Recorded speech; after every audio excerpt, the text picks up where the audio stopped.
Hi good morning. सो इस lecture में हम डिस्कस करेंगे the question number 36 from IIT JAM 2021 year का क्वेश्चन है। ये क्वेश्चन के बारे में क्या इन्फॉर्मेशन है वो डिस्कस कर लेते हैं पहले। तो क्वेश्चन नंबर आपके पास 36 है,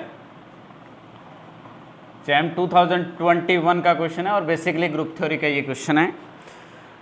तो G be a finite group of order 28, order of G is a 28 and H is a subgroup of G and order of H जो दिया हुआ है 7. G has a subgroup of order 7, then which of following statement is are true? तो basically multi correct question आया हुआ है, MSQ question है। First option है G contains a unique subgroup of order 7. Second, G contains a normal subgroup of order 7. And third, G contains no normal subgroup of order 7. And D, G contains at least two subgroups of order 7. तो basically ये question अगर मैं first option के बारे में सोचूं, first option यहाँ क्या है कि G contains a unique subgroup of order 7. तो आपके पास एक स्टेटमेंट है कि in any group if there is a unique subgroup of order k then it must be normal. तो अगर मैं फर्स्ट ऑप्शन प्रूव कर दूंगा तो सेकंड ऑप्शन ऑटोमेटिकली ट्रू हो जाएगा, और फर्स्ट और सेकंड जैसे ही ट्रू हो गए तो थर्ड और फोर्थ यहाँ से इनकरेक्ट हो जाएंगे। यानी कि फर्स्ट ऑप्शन जैसे ही आपने प्रूफ किया या डिसप्रूव किया तो उसके बेस पे आपका 90% क्वेश्चन सॉल्व हो जाएगा। तो मैं एक जनरल स्टेटमेंट डिस्कस करता हूँ पहले। अगर वो स्टेटमेंट जैसे आपने थ्योरी क्लास करी हुई है तो ये स्टेटमेंट से डायरेक्टली क्वेश्चन सॉल्व हो जाएगा। मैं हर क्लास में हर सेशन में ये थ्योरम प्रूफ करवाता हूँ कि if order of G is n and P is a prime number, मैं जनरल केस लिख रहा हूँ और फिर हम इसको इस पर अप्लाई करेंगे। G be a group of order n and P is a prime number such that P divides n and P square greater than n. So this implies G has a unique subgroup of order P.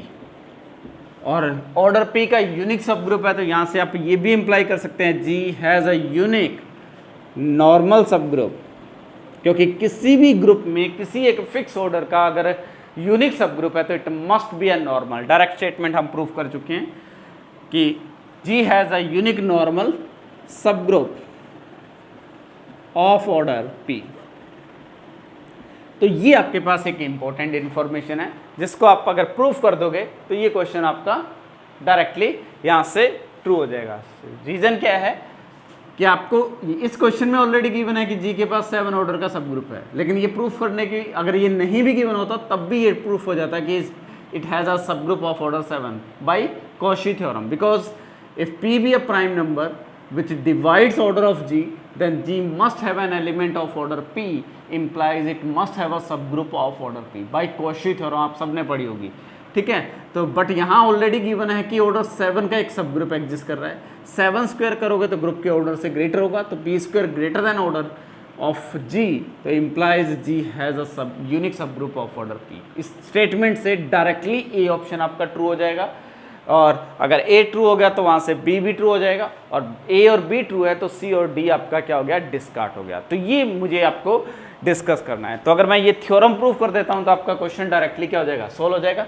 तो proof करते हैं। सबसे पहले P divide कर रहा है n से, तो implies there exist A belongs to G such that order of A is equal to P by Cauchy theorem for finite group.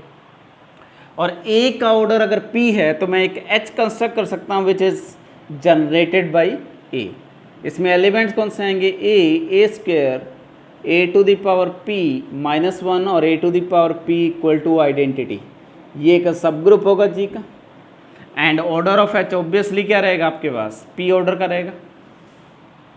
Now if there exist B belongs to G with order of B is P and B does not belongs to H, यानी कि इस group में जो H में element है, H cyclic सब group है जिसका ऑर्डर P है, तो इसमें ये सारे एलिमेंट ऑर्डर P के होंगे। क्योंकि पी ऑर्डर का साइक्लिक ग्रुप है तो उसमें पी ऑर्डर के कितने एलिमेंट होते हैं, एग्जैक्टली p-1, ठीक है। तो आपके पास ये सारे एलिमेंट ऑर्डर पी के हैं। मैं क्या अज्यूम कर रहा हूँ कि एक बी एलिमेंट मिल रहा है जिसका ऑर्डर पी है और बी एच में बिलोंग नहीं कर रहा है, यानी कि इन एलिमेंट के अलावा कोई एक और एलिमेंट कंस्ट्रक्ट कर रहे हैं। तो एक के डिफाइन कर सकते हैं which is generated by B, तो के भी क्या होगा, सब ग्रुप होगा जी का, एंड ऑर्डर ऑफ के क्या होगा आपके पास, एग्जैक्टली पी ऑर्डर का सब ग्रुप होगा। आई थिंक यहां तक क्लियर है। अब H इंटू के जो होगा डेफिनेटली सबसेट होगा जी का, नीड नॉट बी अ सब group, and cardinality of H into k जो होता है वो क्या होता है आपके पास, order of H into order of k upon order of H intersection k, और H intersection k b H में बिलोंग नहीं कर रहा है तो H इंटरसेक्शन के का ऑर्डर 1 हो गया, तो ये क्या आ गया आपके पास, order of H into order of k which is p square, और पी स्क्वेयर आपको क्या दिया हुआ है, ग्रेटर देन एन। तो हमारे पास डेफिनेटली पी डिवाइड कर रहा है इनको, तो there exist A belongs to G such that order of A is P by Cauchy theorem, और पी ऑर्डर का एक एलिमेंट है तो पी ऑर्डर का एक सब ग्रुप एग्जिस्ट करेगा, क्योंकि एवरी एलिमेंट जनरेट्स अ सब group of its own order, ठीक है। अब अगर इस ए के अलावा कोई भी एक एलिमेंट बी मिल जाए, यहाँ इफ यूज कर रहा हूँ, if there exist B order element of G such that order of B is P and B belongs to H, then एक के कंस्ट्रक्ट करेंगे जिसका ऑर्डर क्या होगा, पी होगा, और एच इंटू के क्या मिल जाएगा, सबसेट ऑफ जी मिल जाएगा, लेकिन एच इंटू के में कितने एलिमेंट आ गए, जी में जितने एलिमेंट है उससे ग्रेटर आ गए, तो this is a contradiction,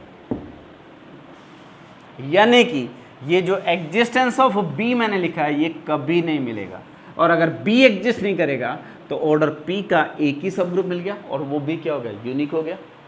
clear. तो आपके पास स्टेटमेंट क्या है कि अगर कोई भी फाइनाइट ऑर्डर का ग्रुप है और पी प्राइम नंबर है जो ग्रुप के ऑर्डर को डिवाइड कर रहा है and P square is greater than N, then G must have a unique subgroup of order P and G has a unique normal subgroup of order P, और इसके अलावा G has exactly P minus 1 element of order P।